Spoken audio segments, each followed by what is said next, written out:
is Blue Beetle worth watching, Rob? I will say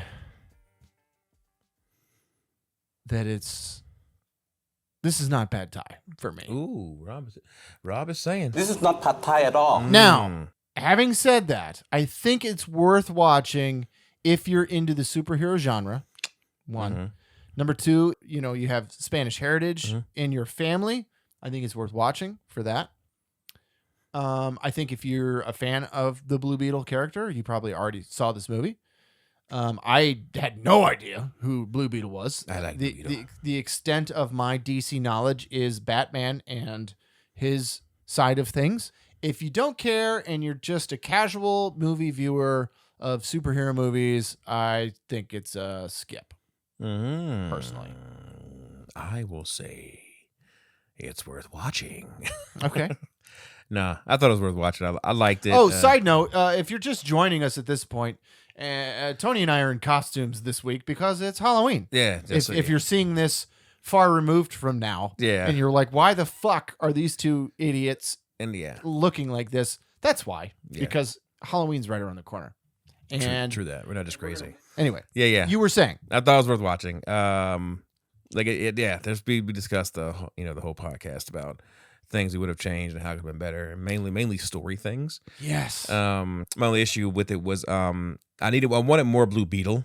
Yes. In a sense to where like this was a very isolated event in the whole movie. Like there was no I don't need a whole world-ending event to happen, right? Yeah. The reason why he fought in the villain fight was totally fine with me, but no one else in the world knew about this character.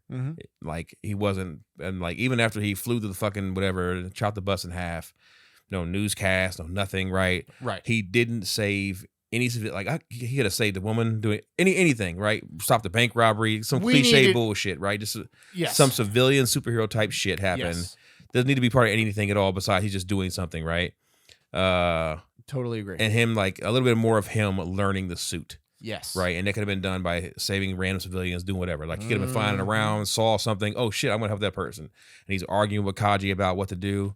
It's not important to me. We're trying to protect you. Wait, Kaji's the name of the suit. Yeah, the suit, right? Yeah. And just go like that. I just wanted more of that, and it's a little bit of learning curve. It could have been a good 15-minute montage of him like fucking with the suit, trying to figure something out. There are just some story things in this that just let it down, and it's a bummer because this movie had a lot of heart to it. I really liked the family aspect. I like the neighborhood aspect, but we could have hyped that stuff up even more. Yeah. There could have been Blue Beetle saving some stuff in the neighborhood and the neighborhood like getting behind him. And it was like 60% of the way there. What was your score? I gave Blue Beetle. So here it goes. I gave it a 6.3. And then I was like, I really liked the heart in this movie. I really liked the family dynamic and a lot of the performances and some of the, just the whole like Latino vibe that this movie has. So I was like, I'll give it half an extra point. So 6.8. And then it had all the CG bullshit fighting in it that I really fucking hated. And then some of the script sloppiness. So I dropped it back down to a 6.3. So 6.3 is what I gave it. I gave it a 6.4. 6.4. Okay. So we're right there. We're very close. Yeah. IMDb gave it a 6.1. Okay. So pretty close. Yeah.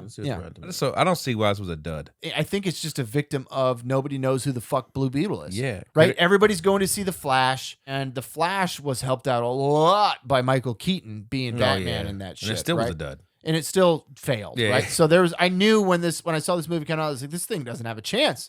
This doesn't have a chance in the fucking world. You needed a much bigger villain character in this movie. I felt like it was let down. That was never established either in the trailer. No. I think I saw a few. I don't recall seeing. You needed to get a marquee villain for this movie. Antonio Banderas. Antonio Banderas would have been fucking perfect. Antonio. Oh my God. And then you don't have the white devil bullshit that we were talking about that. We mentioned this a little bit in the podcast. We thought it was stupid that this is a Latin movie. This is a Latin neighborhood, a Latin city. And then you have the main villain be a white lady. And the only one you see really in the whole movie. And then there's another evil white lady who's the secretary who works for the other white lady. And she's wearing all white in a white house. And I was just like... Way too much on the nose. And Antonio would have been a fucking sick villain, man. Yeah. Would have been great. I mean, that's sort of been the thing with DC movies in general. Name me a good DC villain in a movie other than the one that I'm wearing currently. Damn it. You can't do it because it's not possible because there hasn't been one.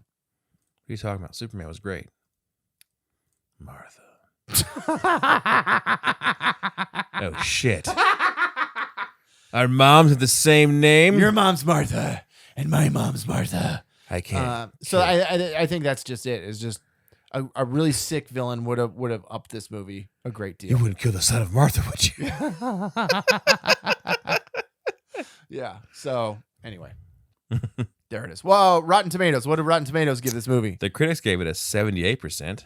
Really? Yeah. Wow. And the fans gave it a 92. Okay, that's a little high. Mm-hmm. I think that's a little high. I think if you look at it objectively, if you can pull yourself away from the fact that it is cool that this is a Latino, a Spanish-led movie, top to bottom, all that stuff's awesome. I think that's great.